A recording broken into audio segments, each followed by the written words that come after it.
I regret to inform you, the attendant announced, her tone clinical and unyielding. This flight is overbooked, and we must request you wait for the subsequent departure. The elderly gentleman paused, boarding pass clutched in weathered fingers, shoulders squared with dignity, a modest military pin adorning his time-worn jacket. He had reserved this flight well in advance to witness his granddaughter's graduation, the only family connection remaining in his life. The queue continued moving. No passenger spared him a second glance. No voice spoke up until a resolute declaration from behind shattered the indifference. That's not how you honor someone who served. In that electrifying instant, everything transformed, because sometimes the smallest gesture of respect reverberates more powerfully than any boarding announcement. Welcome to Honorable Moments, where narratives of compassion and dignity find their voice. Join us as we uncover what truly transpired that day. Colonel James Sullivan steadied himself on his handcrafted maple cane as the serpentine line inched forward. He had discovered long ago that patience transcended mere waiting. It was a silent battle fought without fanfare or fury. At 76, his struggles no longer played out in distant battlefields, but they still carved their legacy into his spirit. He wore a military jacket, once olive green, now faded to a gentle ash at the elbows. A solitary medal rested near the collar, a humble emblem that had once gleamed amid the bitter Korean winds. His granddaughter would often inquire about it, her innocent eyes swimming with curiosity. He never revealed the complete story. Certain memories weren't appropriate for youthful ears. Some recollections remained imprisoned within an old warrior's heart. But today wasn't about revisiting history. Today centered on fulfilling a promise. A vow to stand among the cheering crowd when his granddaughter's name echoed across the auditorium tomorrow. To witness her triumph and know that despite the passing years, he had honored yet another commitment. The terminal swarmed around him, voices weaving into a tapestry of announcements and trivial conversations. He stood apart from the chaos, his boarding pass folded meticulously in his grasp. That slip of paper represented his bridge to Portland. He would not relinquish it. When his turn finally arrived, James stepped forward, his cane tapping softly against the polished floor. The counter agent, Rebecca Winters, wore an immaculate uniform and practiced smile that never reached her eyes. She accepted his pass with mechanical efficiency, her attention already drifting toward her computer screen. "Good morning, sir," she greeted, her tone as starched as her collar. James offered a respectful nod. "Morning, ma'am," he replied quietly, his words shaped by courtesies learned in another era, another lifetime. The scanner emitted a dull beep, and Rebecca's expression shifted subtly, her lips compressing into a thin line as she studied the display. James observed her reaction, his breathing measured. He had confronted far more intimidating situations. "I'm sorry, sir," she announced finally, her voice professionally detached. "It appears this flight is overbooked. We cannot accommodate you at present." James tightened his grip on the cane. "Overbooked?" The word tasted acrid. "But I possess a confirmed ticket. I must reach Portland by tomorrow." Rebecca released a subtle sigh. "I understand your concern, but we must prioritize certain passengers. You'll need to wait for the next available departure."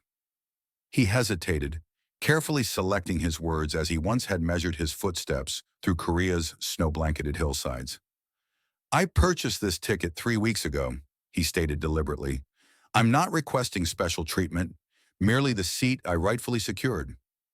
The woman's smile remained fixed, though it carried no warmth. "Sir, I apologize for the inconvenience. Please step aside while I assist the next customer." Around them, the line continued its sluggish progression. A businessman in a charcoal suit glanced briefly at James with mild interest before returning to his smartphone. A mother quieted her restless child, her gaze flickering momentarily toward the elderly man. No one intervened. No one wished to disrupt the choreographed rhythm of departure. James straightened his posture. "I must attend my granddaughter's graduation," he said, voice softening, almost speaking to himself. "She's my only remaining family." Rebecca offered no response.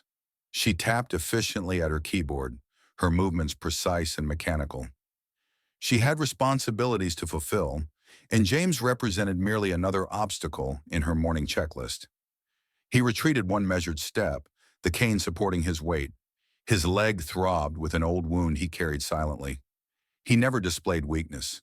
That limp had become integral to his identity, like the untold stories and carefully preserved memories. His gaze drifted toward the expansive window beyond the gate. The morning sky painted a pale azure canvas, the sun still low but intense enough to transform the frost into diamond-like brilliance. It evoked memories of frigid mornings when he awakened intense, half a world away, winter's breath penetrating every inhalation. He wondered whether those years had instilled patience within him or simply embedded it into his very marrow. Regardless, he declined further argument. He recognized when a confrontation wasn't worth the breath required. Rebecca leaned closer to her colleague and whispered, "We'll reserve that row for premium passengers. Let's not waste time here." Her voice was hushed, intended for private ears, but James caught every syllable. He refused to let the dismissal penetrate too deeply. Instead, he elevated his chin slightly, his gaze unwavering. The world might have evolved around him, but his principles remained steadfast. He still understood how to maintain his dignity, even when nobody was watching. The line continued flowing past him.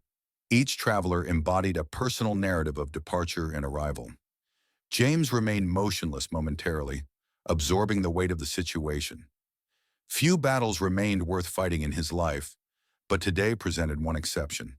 He would not surrender this obligation. Not for anyone. Not for anything. Michael Rivera observed the interaction unfold from several feet away, his brow furrowing as he shifted his carry-on bag between shoulders. At 32, he had witnessed enough injustice to recognize it instantly. Yet he had also painfully learned how effortless it was to simply avert one's gaze. He was traveling to a professional conference in Portland, the type of event that would enhance his resume and earn perfunctory approval from his supervisor.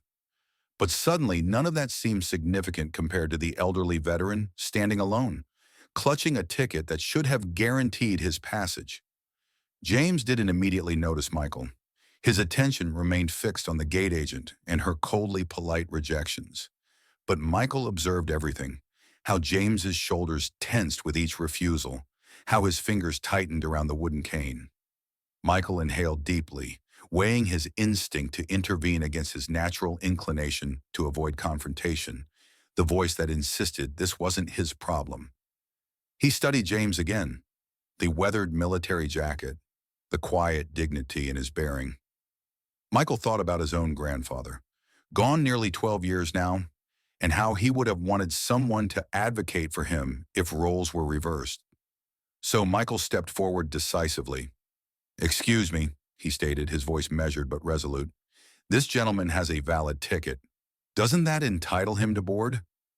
Rebecca glanced toward Michael, her smile tightening imperceptibly. "Sir, I appreciate your concern, but company policy dictates our response. The flight is overbooked." Michael's expression hardened. "That's not an explanation. He paid for his seat. You can't arbitrarily revoke it."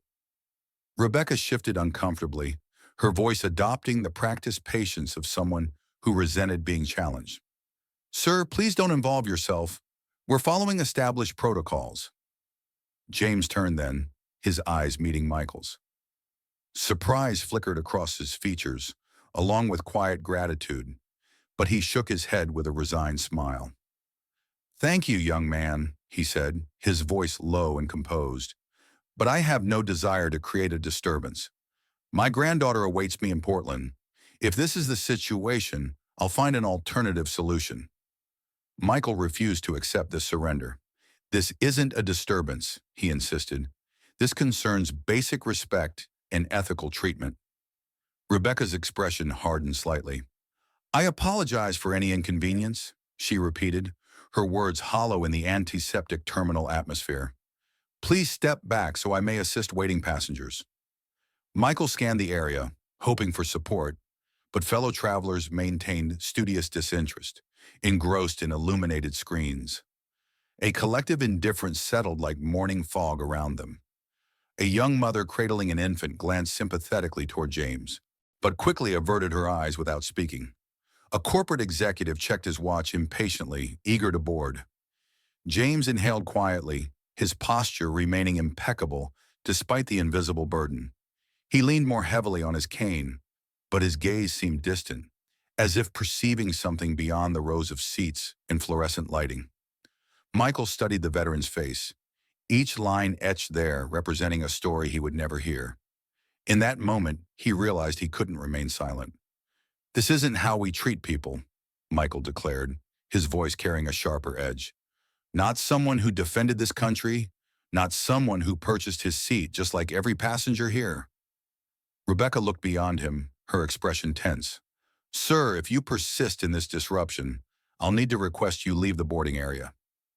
Michael disregarded the warning, turning toward James with a gentler tone. "You shouldn't face this situation alone." James met his gaze and slightly shook his head. "Your concern is appreciated," he responded, "but sometimes certain battles prove too exhausting for a single day." Michael felt frustration rising within him. He thought again of his grandfather, the stories he'd only partially comprehended in his youth. Narratives about duty and quiet courage, about never allowing someone to stand isolated when the world attempted to dismiss them. He confronted Rebecca again. "I request to speak with a supervisor," he stated, his tone unyielding. Rebecca appeared ready to object, but hesitated. Momentarily, her confidence wavered, the polished veneer cracking just enough to reveal uncertainty beneath.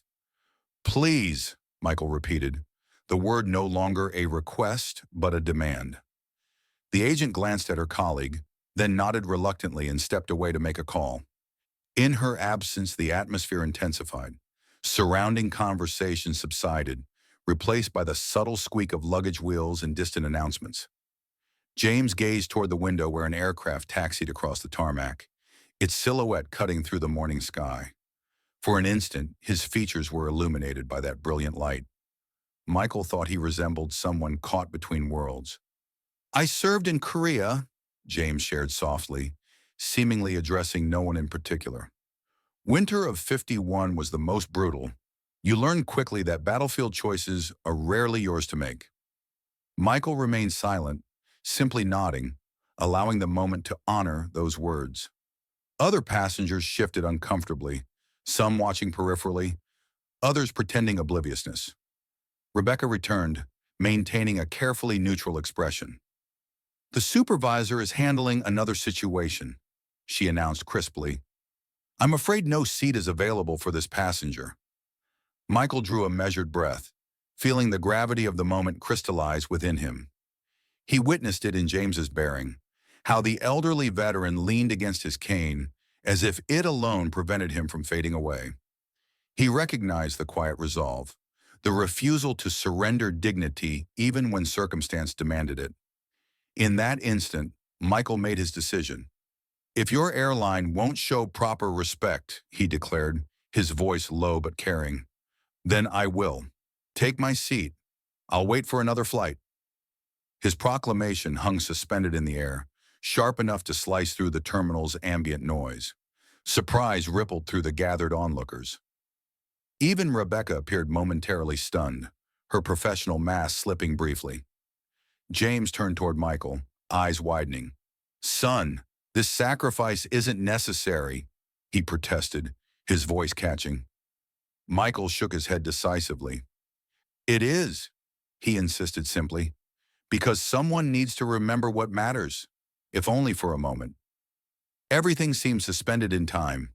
The rhythmic hum of luggage wheels, the announcement echoes, hurried footsteps. All receded, leaving only the elderly veteran, the young professional, and the profound truth of what had been offered. James's posture straightened imperceptibly, the weight of years still evident, but somehow lightened by something resembling hope. In that fragile moment, silence communicated more eloquently than any announcement. Michael squared his shoulders and met Rebecca's gaze steadily. "I'll take a later flight," he stated firmly. "He's waited long enough." James blinked once, his breath catching. Then he displayed something he hadn't shown since arriving at the gate. A genuine smile. Small and weathered, but authentic. No one in the waiting area spoke. No words were necessary. In that moment, Everyone witnessed what respect truly embodied, and for James Sullivan, that recognition sufficed. For now. Michael's selfless offer had wrapped the terminal in astonished silence. Rebecca hesitated, mouth partially open as if formulating an objection, but finding none. Surrounding passengers who had previously avoided involvement now stared openly, their curiosity tinged with something resembling admiration, perhaps respect. James regarded Michael with mingled disbelief and quiet pride. "Son," he whispered hoarsely, "that's beyond anything I could request. You've already done enough." Michael shook his head. "This isn't about me," he insisted. "It's about fundamental decency." Before Rebecca could regain composure, another voice penetrated the silence, calm, clear, and commanding with natural authority that instantly commanded attention. "Excuse me," the voice stated, as a woman emerged from the crowd. She appeared to be in her mid-40s, with precisely trimmed dark hair and a coat that suggested countless airports without sacrificing professionalism. Her gaze was penetrating, assessing every detail: the boarding pass in James's hand, Rebecca's defensive posture, Michael's resolute expression. "I'm Commander Elena Torres," she introduced herself, her voice carrying sufficient gravitas to ensure everyone remembered her presence. "I represent the Federal Aviation Administration. May I inquire why a paying passenger with valid documentation is being denied boarding?" Rebecca visibly paled, her rehearsed smile faltering completely. "I apologize, ma'am. I wasn't aware of your presence. The situation is, the flight is overbooked, and we have priority passengers to accommodate." Elena raised her hand, halting the explanation mid-sentence. "I understand overbooking procedures intimately," she stated evenly. "What I don't comprehend is any regulation permitting you to revoke a confirmed seat from a passenger who purchased it legitimately, particularly after check-in." Her words descended into absolute silence. No one moved. Rebecca swallowed nervously, struggling to reconstruct her explanation. James's grip on his cane tightened imperceptibly, but he stood taller. The credentials on Elena's lapel, the quiet authority in her voice, reminded him of his commanding officer before critical missions. Composed, confident, prepared to execute whatever necessary action, regardless of surrounding chaos. "Ma'am," Rebecca attempted again, her voice wavering, "we're simply following standard procedures, according to company policy." Elena shook her head firmly. "I've reviewed every policy your airline has registered," she countered, "and I can state unequivocally that no provision, clause, or exception allows treating this gentleman as anything less than the paying customer he is." Rebecca's complexion flushed crimson, her hands clutching the counter edge. Her gaze darted between Elena and Michael, then settled on James, as resignation visibly settled across her features. Everyone recognized the truth. Elena's expression softened marginally as she addressed James. "Sir, would you mind showing me your boarding pass again?" James fumbled momentarily, carefully unfolding the document from his coat pocket. He extended it with a slight tremor, the paper crinkling softly. Elena examined it briefly. "Seat 17A, she confirmed evenly. "A window location, properly reserved and paid for." She turned back toward Rebecca, her tone hardening again. "I want documentation of this incident. I want a formal report explaining why Colonel Sullivan was denied boarding, and I want him on this flight immediately." Rebecca's cheeks deepened to scarlet. "Yes, ma'am," she responded, her voice diminished. The terminal remained absolutely silent. Every witness focused on the scene: the FAA official with unwavering confidence, the elderly veteran standing with quiet dignity, the young man who had offered his seat without hesitation. Michael released a breath he hadn't realized he was holding. He looked gratefully toward Elena. "Thank you," he said simply. "Thank you for ensuring justice prevailed." Elena met his gaze with a slight nod. "Sometimes," she replied softly, "doing what's right doesn't originate from policies or procedures. It comes from remembering that every passenger carries a story, and every story deserves respect." James's eyes glistened, though he blinked rapidly, fighting sudden emotion rising within him. Throughout his life, he had confronted numerous battles, some with weapons and mud, others with the silent burden of memory. But this quiet stand for dignity represented a struggle worth remembering. Rebecca lowered her head, murmuring quietly, "Yes, ma'am.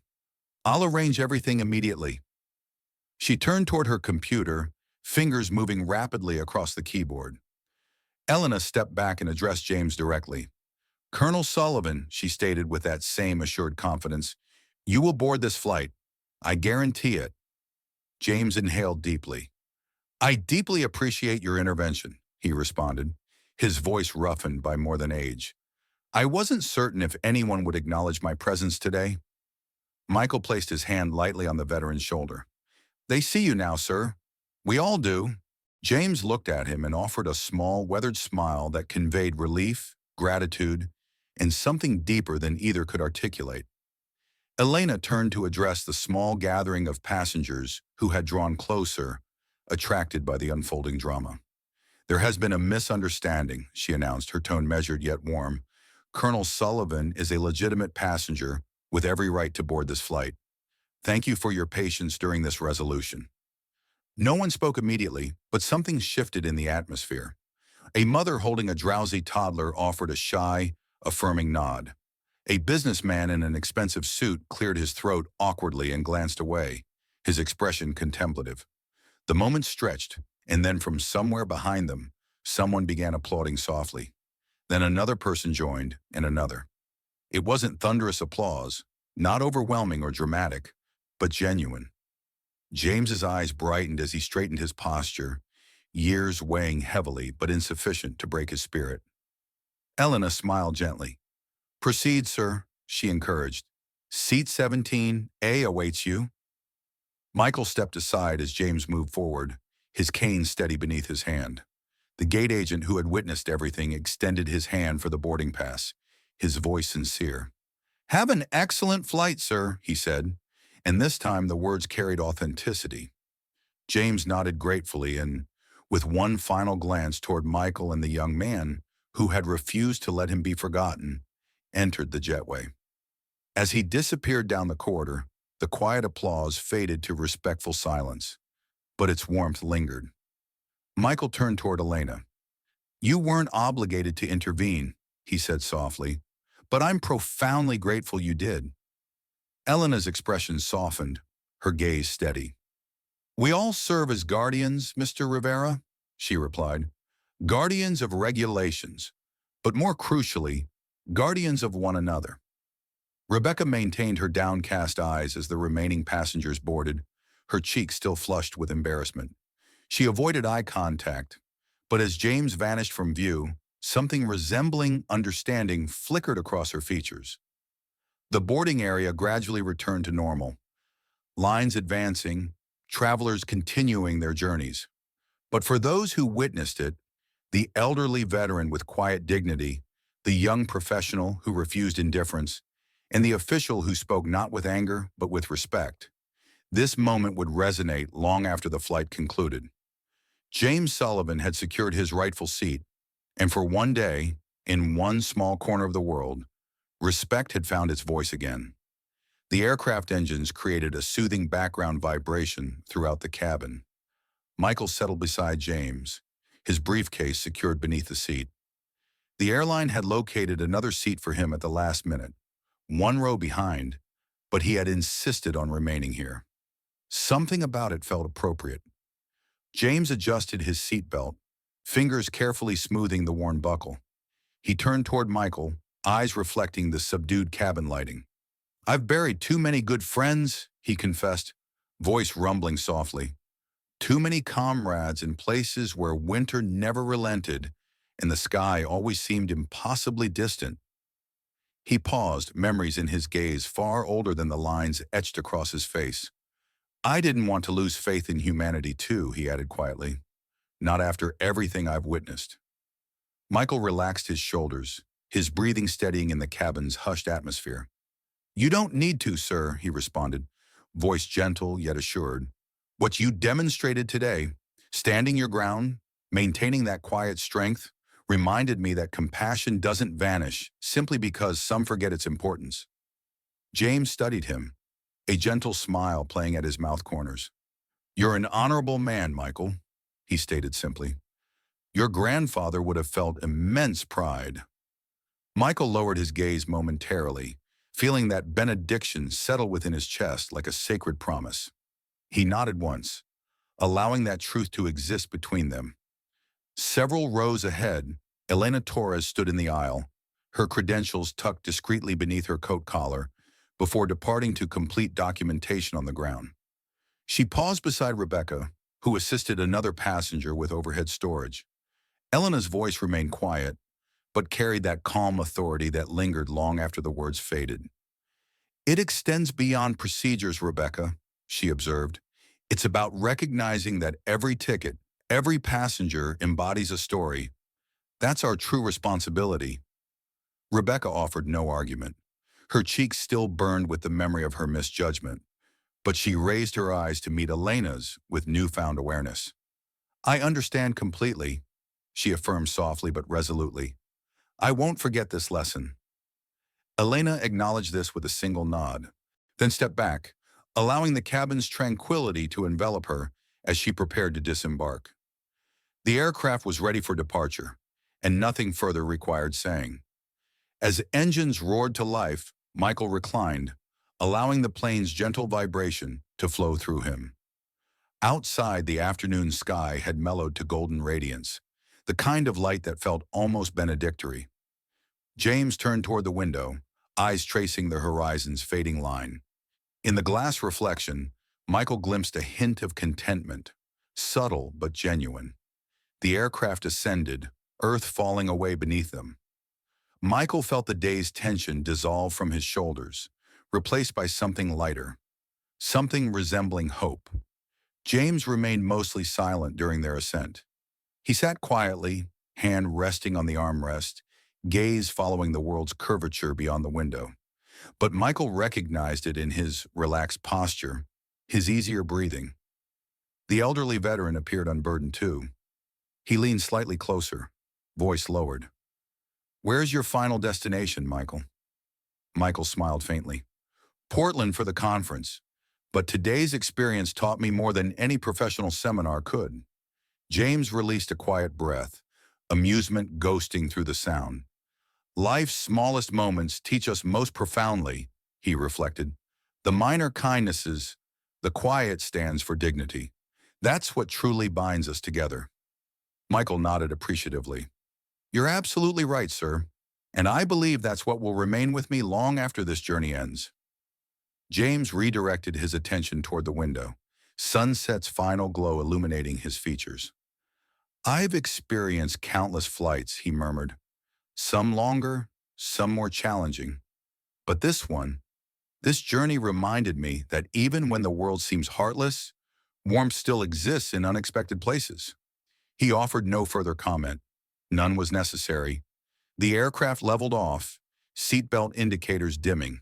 A gentle chime resonated through the cabin as flight attendants moved efficiently down the aisle. Passengers settled comfortably, conversations hushed, the cocoon of travel enveloping everyone. Michael reclined, eyes half closed. He reflected on James's dignified stance at the gate, the quiet integrity in his voice, his refusal to relinquish what mattered, and Elena's intervention, not with anger but with the kind of respect that brooked no argument. He surrendered to the engine's rhythmic hum, a gentle reminder that while the world often roared with indifference, spaces for quiet integrity remained. Beside him, James sat peacefully, breathing slow and measured. He no longer appeared weary. He seemed at peace. As the aircraft began its gradual descent, Michael turned to him once more. "Where's the graduation ceremony being held?" he inquired gently. James's expression brightened, his smile widening slightly. "Small university in Eugene," he replied. "She's our family's first college graduate. I promised I'd attend regardless of obstacles." Michael nodded, feeling a pleasant tightness in his chest. "She's fortunate to have your support." James chuckled softly. "I'm the fortunate one," he countered. I get to witness her dreams taking flight. Beyond the window, the world glowed with golden radiance. Sunset's final rays painted clouds in delicate shades of rose and amber. It felt like reassurance, a silent promise that despite everything, beauty remained accessible. When the wheels connected with Oregon's runway, James closed his eyes briefly, inhaling the quiet satisfaction of arrival. The gentle landing impact couldn't disturb the serenity he carried within. Michael waited until the aircraft had completed taxiing, then addressed James one final time. "Take care of yourself, sir," he said warmly, "and thank you for everything you've shared." James acknowledged him with a nod, eyes clear and certain. "Thank you, Michael," he responded, "for reminding me that compassion never truly vanishes. It simply awaits the perfect moment to resurface." They rose together as the aisle filled with passengers gathering belongings and stretching limbs. Michael observed James proceeding down the aisle, wooden cane steady beneath his grip, steps measured yet confident. At the exit, the flight attendant smiled genuinely. "Have a wonderful evening, sir," she said softly. James nodded appreciatively. "I already am," he replied. Outside the terminal, life continued its relentless pace. Vehicles and buses, travelers and tranquil skies. But for James Sullivan, the journey transcended mere distance. It measured the compassion he'd encountered, the dignity he'd reclaimed. As he stepped onto the jetway, years of burden seemed lighter. His granddaughter awaited. His promise remained intact. Deep within, he understood that old battle scars needn't define his story's conclusion. Not while people remembered how to stand against injustice, not while individuals recognized that sometimes the quietest acts of courage matter most. And within that silent strength, a singular truth prevailed, one James carried as he walked toward Portland's welcoming light. There would always exist those who chose righteousness, even when unobserved. Because of them, hope would always find sanctuary in this world. During our darkest hours, compassion invariably discovers a path forward, often in the most unexpected places. Not everyone who offers assistance seeks recognition. Some simply need reassurance that their actions prevent someone suffering. Sometimes that knowledge alone transforms lives. You might forget this narrative, but if no one preserves these stories, history remains forever silent. Subscribe to Honorable Moments, where justice receives recognition, kindness lives in memory, and no act of quiet heroism ever fades into obscurity.